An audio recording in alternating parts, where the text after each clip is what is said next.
नमस्कार दोस्तों, एग्जाम नगर में आपका स्वागत है। आज हम पढ़ने वाले हैं क्लास 6 की ज्योग्राफी की एनसीईआरटी। इसके पहले हम 3 चैप्टर कंप्लीट कर चुके हैं। डिस्क्रिप्शन में उनकी लिंक दी हुई है, आप जाकर उनको देख सकते हैं। आज हम पढ़ने वाले हैं चैप्टर 4 जिसका नाम है मैप। आपने मैप हमेशा कहीं ना कहीं देखा ही होगा, आपकी बुकों में मिलता ही है मैप, कहीं ना कहीं आपको मैप होता है।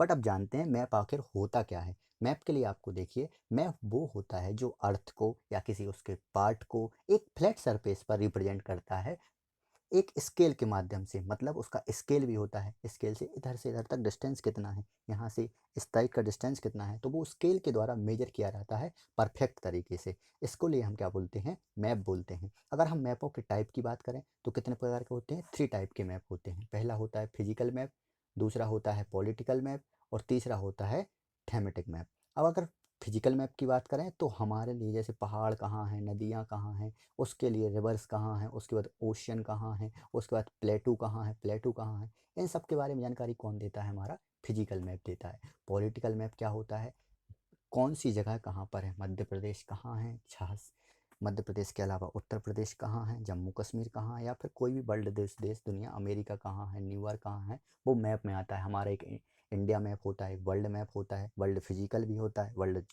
पॉलिटिकल भी होता है, और एक होता है हमारा थेमेटिक मैप। थेमेटिक मैप मतलब कि जो थोड़े समय के लिए फोकस किसी एक इम्पोर्टेंट चीज़ के लिए होती है, जैसे कोई रोड हो गया, कोई फैक्ट्री हो गई, कोई रेनफॉल मैप हो गया, उनको क्या बोलते हैं हम, थेमेटिक मैप हो बोलते हैं। ठीक है।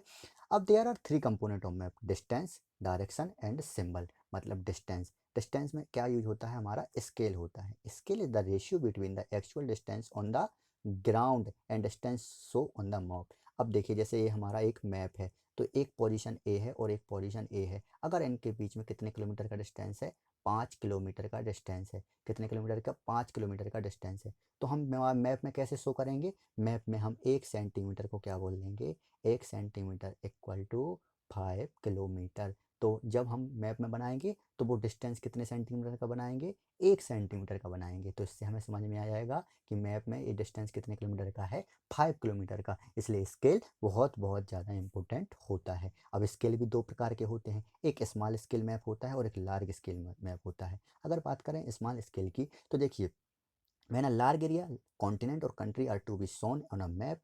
देखिए, जब हम कम स्केल लेंगे और उसको ज़्यादा किलोमीटर के लिए दर्शाना पड़ेगा। मतलब कि अगर 5 सेंटीमीटर लिया और उसके लिए 500 किलोमीटर, तो उसको कौन सा बोलते हैं, स्मॉल स्केल बोलते हैं। और अगर 5 सेंटीमीटर को कितने में, 500 मीटर में ही कर दिया, मतलब कि थोड़े डिस्टेंस कम कर दिया, डिस्टेंस बिल्कुल कम कर दिया, उसके लिए कौन सा मैप कहते हैं, हम लार्ज स्केल मैप को बोलते हैं। देखिए, when large area like continent or continent are to be shown on a paper, then we use a small scale. For example, 5 centimetre on a map shown 500 kilometre. ठीक है। और इसी तरह large scale map भी होता है, इस करके स्केल इंपॉर्टेंट होता है। ठीक है। अगर डायरेक्शन की बात करें तो आपके लिए डायरेक्शन में दिखाता हूँ, दर्शाता हूँ। देखिए, ए होता है, हमारी 4 दिशाएं होती हैं, 4 डायरेक्शन होते हैं। ऊपर साइड कैसा होता है, नॉर्थ, हमेशा देखना मिलेगा आपको, ऊपर साइड नॉर्थ मिलेगा। इस साइड क्या होता है, ईस्ट होता है। इस साइड क्या होता है, वेस्ट होता है। और इस साइड क्या होता है, साउथ होता है। इसके बीच में भी होता है, यहाँ क्या होगा, नॉर्थ ईस्ट होता है, और यहाँ क्या होता है, साउथ ईस्ट होता है। ठीक है। और यहाँ क्या होता है, साउथ वेस्ट होता है, और यहाँ क्या होता है, नॉर्थ वेस्ट होता है। ठीक है। इतनी बात आपको समझ में आ गई होगी। ये होते हैं डायरेक्शन, जो बहुत ज़्यादा इंपॉर्टेंट होते हैं।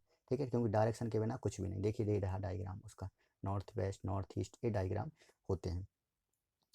ठीक है। इनको क्या बोलते हैं हम, दे आर कॉल्ड कार्डियल पॉइंट। कौन से पॉइंट कहलाते हैं, कार्डियल पॉइंट बोलते हैं। मतलब कि जो नॉर्थ ईस्ट हो गया, साउथ ईस्ट हो गया, साउथ वेस्ट हो गया, नॉर्थ वेस्ट हो गया, ये बहुत इंपॉर्टेंट है। ज्योग्राफी में आपको हमेशा इसकी ज़रूरत पड़ेगी, हमेशा रट लीजिए इसके लिए, क्योंकि ये हमेशा आपको कहीं भी किसी भी मैप में आपको इसकी ज़रूरत पड़ ही जाती है। ठीक है दोस्तों। अब बात करते हैं सिंबल की। देखिए, सिंबल बहुत इंपॉर्टेंट है। आप मैप में घूमेंगे तो आपको समझ में नहीं आएगा कि कौन नदी है, कौन नाले हैं, कौन पर्वत है, कौन पहाड़ है, कौन रेल है, कौन रेल की लाइन है। और इस तरीके से सिंबल्स की बहुत ज़्यादा इंपॉर्टेंस होती है, क्योंकि उनके बिना कुछ भी समझना नहीं। These in international agreement regarding the use of this symbol, these are called conventional symbol. मतलब जो यूनिवर्सल, मतलब कि जो एक्सेप्टेड हैं, पूरे विश्व में एक्सेप्टेड हैं, जो हर जगह यूज होते हैं, उनको क्या बोलते हैं, कन्वेंशनल सिंबल बोलते हैं। वो बहुत ज़्यादा इंपॉर्टेंट होते हैं। देखिए कैसे इंपॉर्टेंट होते हैं, जैसे कि रेलवे लाइन आपको दिख रहा होगा, इसमें रेलवे लाइन, बोर्ड गेज, इसके बाद रेलवे स्टेशन दिख रहा होगा, यहाँ नदी दिख रही होगी, यहाँ पर आपको टैंक दिख रहा होगा, यहाँ मंदिर दिख रहा होगा, यहाँ जंगल दिख रहा होगा या पेड़ दिख रहे होंगे। तो ये हर तरीके से शो होता है अपनी, जैसे कि आप बॉर्डर देखने, बॉर्डर के लिए बहुत इंपॉर्टेंट है, इंटरनेशनल बॉर्डर के लिए ऐसा रहता है, स्टेट बॉर्डर के लिए ऐसा रहता है और डिस्ट्रिक्ट बॉर्डर के लिए ऐसा होता है। तो कंफ्यूज मत होइए, क्योंकि ये चीज़ें देखने लिए बहुत ज़्यादा इंपॉर्टेंट होती हैं। ठीक है, दो चीज़ें और होती हैं, एक स्केच होता है, एक प्लान होता है। ठीक है, sketch is a drawing mainly based on memory, मतलब कि किसी भी चीज़ की मेमोरी या किसी भी चीज़ की मेमोरी के थ्रू आपको एक स्केच बना दिया जाता है कि भैया यहाँ पेड़ लगा है, पेड़ से यहाँ पर जाना है, मुड़ना है और वहाँ जाके आपको फिर दाएं मुड़ जाना है। तो इस तरीके से आपको एक माइंड मैप की तरीके से एक स्केच बना दिया जाता है जिससे पर्सन उस पोजीशन पे पहुँच जाए। और अगर प्लान की बात करें, plan is a drying of a small scale area on a large scale, मतलब कि कुछ स्मॉल एरिया, जैसे कोई विलेज है, एक छोटा सा विलेज है, देखिए आपको दिखाता हूँ, देखो ये विलेज है, तो विलेज में एक लार्ज एरिया में आपको एक प्लान देखने मिलता है कि ये कौन सा गांव है, यहाँ कोई सा गांव है सुंदरपुर विलेज, इसके लिए बड़े एरिया में आपको डिफाइन किया गया है। तो इससे क्या बनते हैं, हमारे मैप बनते हैं। ठीक है दोस्तों, आपको होप सो समझ में आया होगा।